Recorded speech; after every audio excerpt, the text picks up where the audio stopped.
Thanks to the support as a channel member, DC Maximo. Can you call it a holiday if I'm still releasing a video every day? I know you've not seen me for a few days in this series, but I did put a Bourne video out yesterday. Yeah, and I realised very few people watch those, but it was there anyway. If people missed me, it's there. You check them out, Mrs Wearmouth. To be honest, we could use some of your investment over in the Bourne series. Goran Pavlov is skint, and it's a problem. So I know we've still got all the ABBA guy money in this save. If you could send 10 million of that my way, our way, their way. No? I'll try and find someone to spend it on in this save then.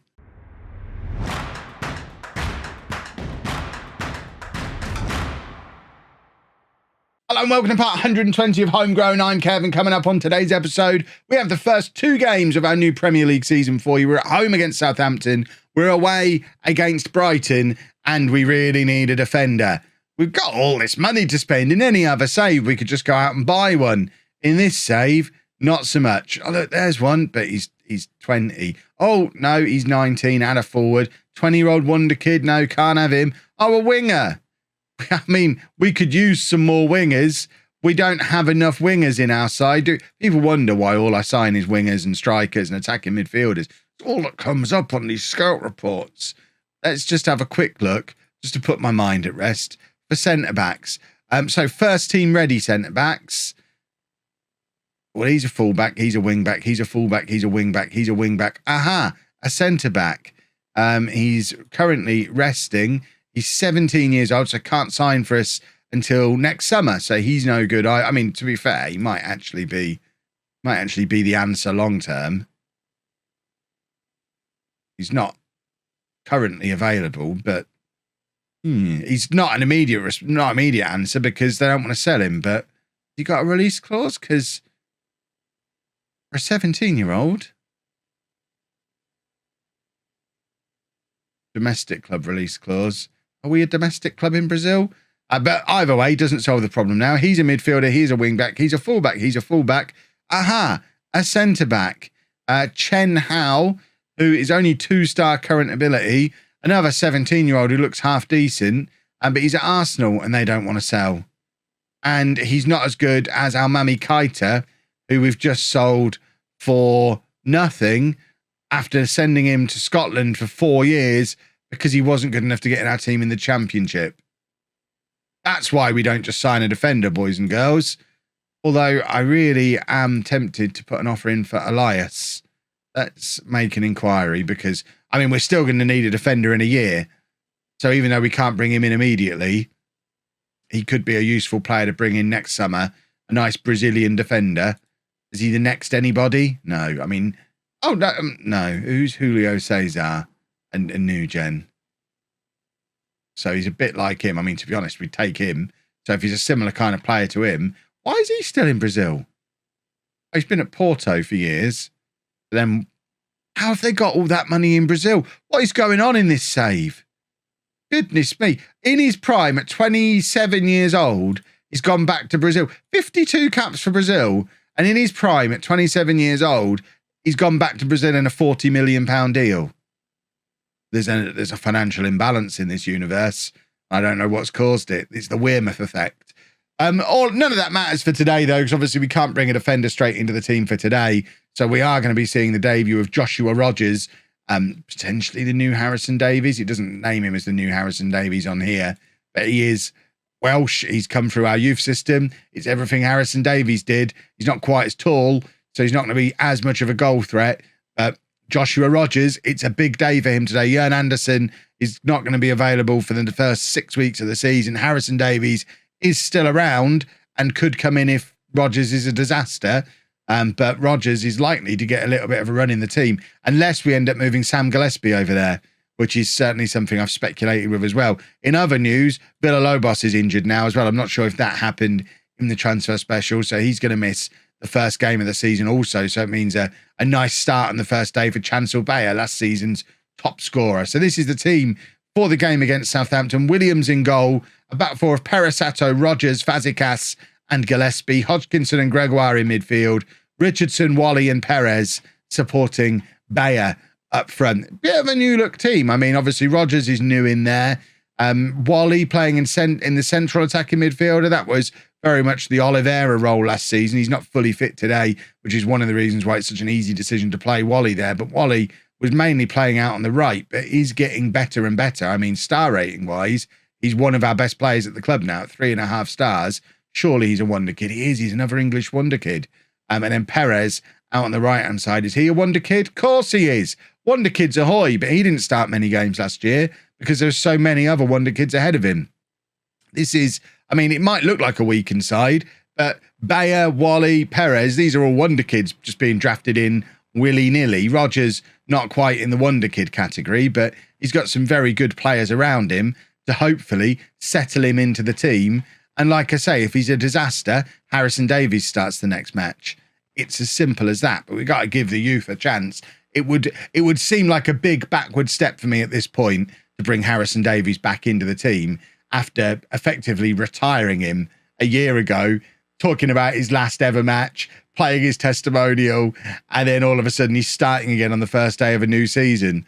That doesn't bode particularly well for us, I don't think. But here is Rodgers, a first look at him, comfortably playing it all the way back to Williams. And now it's with Fazekas, who is going to look to pick a ball out. He finds Gillespie, and there's the run from Bayer. Lovely pass from Gillespie. Bayer's in and forces the save out of the Southampton goalkeeper. We're going to get a corner early on. Is Rodgers going to do a Harrison Davies from the slam dunk corner? Richardson with the in-swing. It was aimed at Rodgers. It actually fell to him, and he's absolutely spooned it over the crossbar.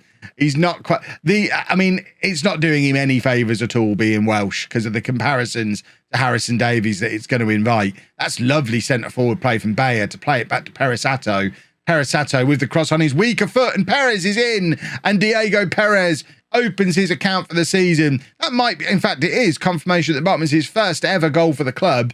Is he going to be this year's star that emerges from nowhere? He spent the last season learning to speak English, graduating to wonder kid status. He's still only 19 years old, and he's cutting on that off that right-hand side and grabbed himself a goal. He knows we've got Park ready to come in at Christmas once he's got his work permit. So if Perez is ever going to establish himself as a starter on our right wing, he needs to be fully established and irreplaceable before Christmas. So it's going to be interesting to see how Perez responds to the huge competition that he's now going to have on that right-hand side. Wally now playing it across to Gregoire. Richardson, ball over the top for Bayer. Bayer's in, and Bayer scores. And you know what? I think he's our striker this year. As much as I want Villalobos to be a success, Bayer is an academy boy. He's come from our own youth system. He's English, and he's just much more of a goal threat. He's quick, he's direct, and he's a good finisher. It's 2-0 to home, and this is looking good. The wonder kids are exploding on the scene again. This is the great thing about bringing in all these youngsters. They don't even necessarily have to come good straight away. Bayer's 20, 21. Perez is 19. They'll just drift into the team when they're ready to.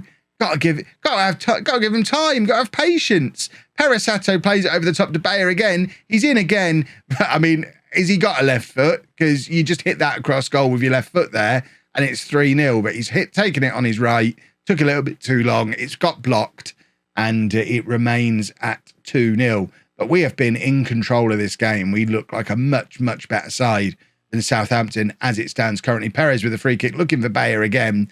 It's nowhere near him, and we've got to be careful of a counter-attack here. Fazekas just snuffing it out, though. I think he's probably going to enjoy the fact that, without doubt, he's the king of the defence this season now. With him and Abagai back there was always discussion, certainly in my head, not necessarily from you lot, because you never took to Abagai, but there was always discussion in my head about who the future at the back was for us. Now it's Fazekas. Fazekas has got to stay there for the rest of his career, and we just build a defence around him. And whether Anderson becomes the long-term partner, or Rodgers, or someone new like Elias, who we were just looking at, but Fazekas is the man now that defence is built around. Gregoire to make it 3-0 from the spot, and he does just before half-time. Home 3, Southampton 0, and Gregoire opening his account for the season on the first day of the season as well, because, I mean, he couldn't have done it before now, could he? I mean, what is that, Kev? Have you ever commentated on a football match before? Goodness me. Good performance, though, first half, and probably the most the most exciting thing, even though we've looked very good going forward, Perisato's injured. Even though we've looked great going forward, the best thing so far is that Rogers hasn't looked out of his depth playing at centre-back. Right, we might be bringing on another one of our youngsters here, Todd Thomas, coming on to play left-back for the injured Perisato. Even the ones that come through our youth system are going to be inverted left-backs. It's ridiculous. He's a natural right wing-back, right-footed. He's also natural on the left-hand side. He'll have to do. He's 5-star potential. Is he another wonder kid? Not quite. But this is another one off of our conveyor belt. Making his debut for the club today, Todd Thomas at left-back, coming on for Perisato. There you go. We've got 2 academy boys in that back 4 now, plus 1 in goal. We mentioned a few years ago that we might have lost the opportunity to field an entire 11 of academy players when we'd got to the point, like a year into the Premier League, where the likes of Alec Lay and Akani had all moved on. And I think we had one game where the only academy boy in the starting 11 was Williams. We seem, now we're a little bit more established at this level, it seems like we're slowly but surely starting to tip things back round the other way again. With Thomas and Rogers emerging now, Bayer emerging as well. We've still got Hodgkinson in the team. We could do it this season. Maybe not this season. We're getting closer though. Give it a year or two, we might be able to do a full 11 of academy boys. Right, Perez on the right-hand side. He's looked very, very good today. Plays it into Richardson, who shoots from range. It's pretty comfortable for the Southampton goalkeeper in the end, and we are looking to make a change. I think we're going to take off Wally, and I want to get on AD Lillis. We may as well try out all the new boys. So Lillis is a natural on the right hand side. This is the guy we bought from Manchester City for a lot of money. Around the same time we signed Cameron Little, who has been a bit of a flop. He had a very poor season down in the Championship last year. But Lillis, a little bit better. So Lillis can come on and play on that right-hand side. Perez can go in and play as the attacking midfielder, that's his actual natural position. So we'll tuck him in there. I'd be interested in looking at James Francisco as well, the one that we just brought in most recently. But for now, let's give Lillis his debut because he's been here longer. And just continue bringing in youngsters. And these are all English youngsters as well. I was offered the England job in the summer. I'm now looking at the amount of English youngsters we've got in our team, thinking maybe I should have took it.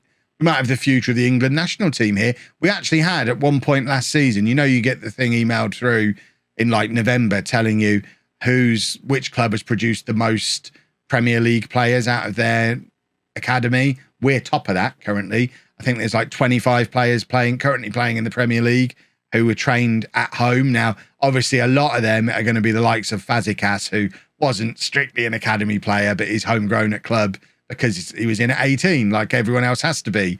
Everyone who doesn't get loaned out ends up homegrown at club. So it's a little bit broken by that. But we're a development powerhouse. It's only a matter of time before we get a player making an England debut. I know Williams often gets called up for the England squad, but he's very much the third choice keeper and hasn't actually played for England yet. So it'd be interesting to see who is the first academy boy who gets into the England team. Gillespie now on the right-hand side, who has been to the World Cup with Scotland. And AD Lillis has scored on his debut. Home 4, Southampton 0 now. And I think this might be the time for Francisco to come on. Bayer can maybe have a rest, or possibly Richardson. We'll see which one of them is most tired. Let's have a little look. I want to get Francisco on. So we're going to take off Richardson and we'll just stick Lillis on that side where I think he can be an inside forward. He can. Francisco can play on this side where, is he right-footed or left-footed? He's right-footed, so he can stay out there as a winger. And we'll try that combination as a front four for the final 15 minutes of the game. We're going to drop a little bit of praise as well. Third debut off the bench now. So what's that? Fourth debut of the match. For a team that felt like we didn't do a lot of transfers this summer, we're doing a lot of debuts as players develop. Hodgkinson playing out to Gillespie. Gillespie's been very good today. Gillespie playing it into Francisco. Gillespie again, and there's Bayer again, his second of the game. Poor old Southampton are getting absolutely smashed here. This is not what I expected from this first game of the season. When I realised I was going to have to play Rogers at the back, I was a little bit worried that we might get found out today. As it is, what we found out is that our academy players and our fringe players are really, really good. This might be the year we qualify for Europe, boys and girls. Right, Southampton trying to get something moving again in midfield, but Gregoire's just there to intercept comfortably. Thomas playing it back to Rogers. Rogers looking for Bayer. These boys are all going to know each other so well from the under-23s, from the under-18s. I'm like a proud dad today. Williams making the stop to keep his clean sheet intact as well. Good save from Williams. Good clearance from Rogers. And we just need to see this one out now. It'd be nice to see Bayer grab a hat-trick. 5-0, that'll do. We're top of the league. Let's go and win the league, everybody. Let's stay there. What a performance. I'm happy with that. So a couple of pieces of transfer news before the next game. Then Sandro Veloso, the Portuguese under-20 striker who we arranged the transfer of over a year ago now. He was still 16, I think, when we arranged this deal. Looks like he has continued to develop, which is handy. Look how quick he is. 3-star current ability, 5-star potential ability. Only actually the 9th best striker at the club, supposedly. But he has joined us. And the other piece of transfer news is coming in next summer. The deal for Elias is arranged. He's costing us £12 million up front for a 17-year-old, or he will be 18-year-old Brazilian defender at the time who, I mean, look how good he is now. If he continues to develop, let's do a comparison with him against, I don't know, it's not fair to do him against Harrison. You know what? We will compare him against Harrison Davies. So as a 17-year-old against Harrison Davies, Davies edges him slightly in some areas, but obviously he's quicker. He's actually a better defender than Harrison Davies right now, and there's not much between the two of them. The only big gaps are the ones where Elias is better, so he's much quicker, much better technically, much better attacking. But even mentals, aerial, physical, he's almost as good as Harrison Davies already. And he's only 17. He'll be a year older when he arrives. It's exciting times. So this is the team for the game against Brighton. Villa-Lobos is fit enough to sit on the bench for today. The temptation to bring him back into the team is strong. In fact, Quick Pick does want me to put him straight back into the team and drop Bayer. Don't think I can drop Bayer after 2 goals in the first day of the season. So Bayer keeps his place. But we are bringing Oliveira back in for Wally. Wally wasn't spectacular in the last game, so Oliveira can go back into his attacking midfield role. Ali Basic can come in for Hodgkinson, although these two supposedly don't play well together. We've got to get Ali Basic back into the team. He's probably our best midfielder. We're also going to be trying Gillespie at centre-back today, Perisato going over to right-back, and we're having a look at Todd Thomas from the start as a left-back. We've actually accepted an offer from Forest to loan him out for the season. The decision about whether or not to loan him will largely depend on how he plays today. We're having a real good look at him today. If he looks like he's ready to be part of our squad, then we'll keep him around. But remember, he's effectively our 6th choice right back. We've got Gillespie, we've got Perisato, we've got Hippolyte, we've got what's his name? The other guy. Can't remember his name. I think I've put him down in the under-23s. Oh no, there he is, Djukatic. There's so many right backs here that Thomas could probably do with going out on loan if he's not going to be playing. But let's play him and see. So submit the team. If Bayer doesn't score in the first 20 minutes, we can bring Villa-Lobos on. And just we're going to spend the first few games of this season just trying different combinations, figuring things out. The fact we were so good without Villa-Lobos, without Ali Basic, without Oliveira in that first game of the season is encouraging, but we don't really know how good Southampton are at this stage. They might just be a team that everyone's going to smash this year. That is beautiful play from Perez, though. Real good anticipation. And then he, rather than playing it into Bayer, he's trying to float it over the keeper himself and hit the crossbar. It would have been a superb solo goal. Kind of wish he'd have been a little less selfish with it. He did great work to get himself into that position, but could have just put it into the path of Bayer and we'd have been 1-0 up. But Perez is looking very, very lively. I think we've finally solved the problem on the right-hand side that we've had for a long time with Park coming in for Christmas. And in fact, Bayer has got a bruised ankle. I was joking when I said I'd take him off immediately if he didn't score. But we may as well just bring Villa-Lobos on. My assistant manager's saying Francisco, but Villa-Lobos is the obvious one to come on and just see how he's looking this season. He's had his year. Perez has just shown already what a difference turning 19 can make. Let's see if Villa-Lobos looks like a new man. We were starting to get some goals and some performances out of him towards the end of last season. if he comes in today and plays well, with Veloso now at the club as well, and Francisco, of course, we've suddenly got a lot of very good strikers. Richardson is there to make it 1-0. It's Villalobos with the through ball, and Richardson doesn't want to be the forgotten man with all these new exciting forwards. He's been the young, exciting forward at this club for a long time now, but I mean, he's probably been here 5 years. He's not the young, exciting forward anymore. He's Kenlyn Richardson. He's our left-hand side.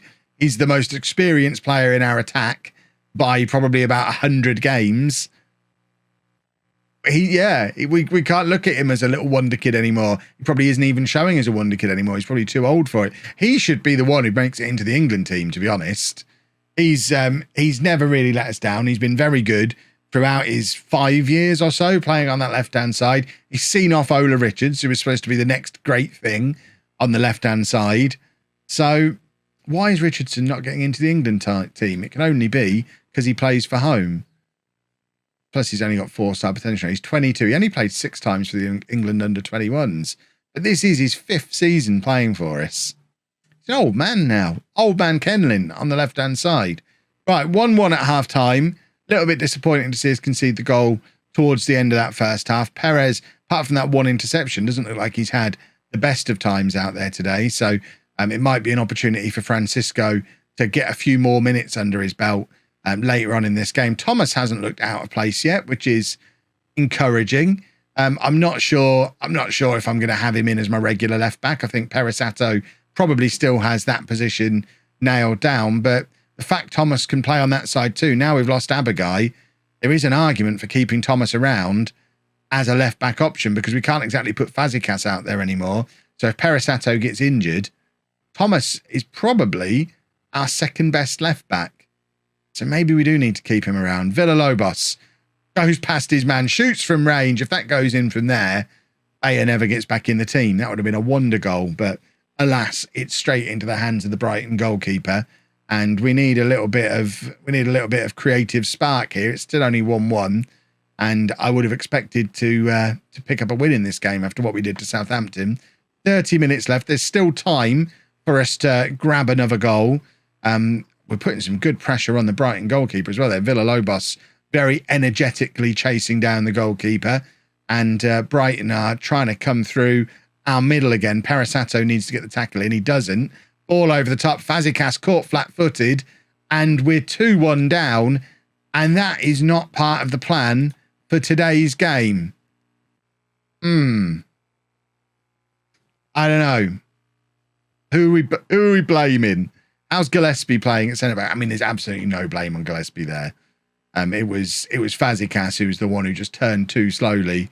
But who are we thinking as centre-back to partner Fazekas? Gillespie, Rogers? Do we need to try Davies as well? See if he's still up to it at this level? Decisions. Right, we're going to bring Francisco on the right-hand side today. And we're going to take off Thomas as well and just shuffle the defence back round to how it was in the last game. So Perisato left back, Gillespie right back, Rogers can go back in alongside Fazekas, and we need to grab a goal. A lot of pressure on Francisco, being the one who's been brought on here ahead of Lillis, who of course scored in his debut in the last game. But Francisco is supposed to be a 3.5-star current ability player. We didn't give him much game time in the last match. I want to give him the opportunity to force his way into the team. And if he doesn't, we know we go with Lillis. Rogers heads clear. It's good defending from Rogers again. I tell you what, I like Rogers. Goal line clearance there from, I think, Gillespie, who looks immediately a lot more comfortable playing in his more natural right-back position. And good work from Francisco as well, who plays it forward to Villalobos, who turns, plays it back to Ali Basic. And I thought we were getting a counter-attack underway there, but apparently not. We're demanding more.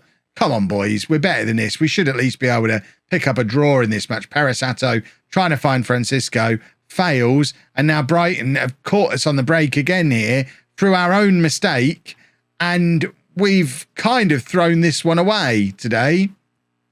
I've messed around. I've outthought myself. I've messed around with a defence that played well in the last game when I probably didn't need to. I've messed around with the midfield by bringing Ali Basic and Oliveira in for Hodgkinson and Wally. We've had to change the striker. Are Brighton just a better team than Southampton? This has brought me back down to earth with a bump after that first match. Maybe we're not going to win the league this year. Who knows? It's early days. We're still learning who our best players are. This has been terrible. This combination of defenders hasn't worked, has it? And this is the 4 that played in the last game. I think Harrison Davies needs to come back. I don't want to see your replays. We look lost up front without Bayer. And that defence was all over the place. Bring on Elias. We need him now. Can't we fake a different passport for him with a different age? Is that not an option? Ugh. Right. We still have 2 weeks of transfer window left and a lot of money to spend. We have bought all of our under 21 foreign players now. So anyone else who comes in has to be English or British. But we do have £75 million to throw at them. So there's the possibility that on Thursday you'll see some more players having arrived. But more realistically, this is the squad we're going with. And we're probably going to be coming back somewhere around here, 6-8 games further in. Looks like a nice little run of games there, actually. So we might show maybe Norwich, maybe Liverpool. We'll figure it out. Let's pretend the Brighton game didn't happen. If you've enjoyed that, please make sure you leave a nice big thumbs up on there for me. Subscribe to the channel for daily Football Manager videos. And thank you very much for watching.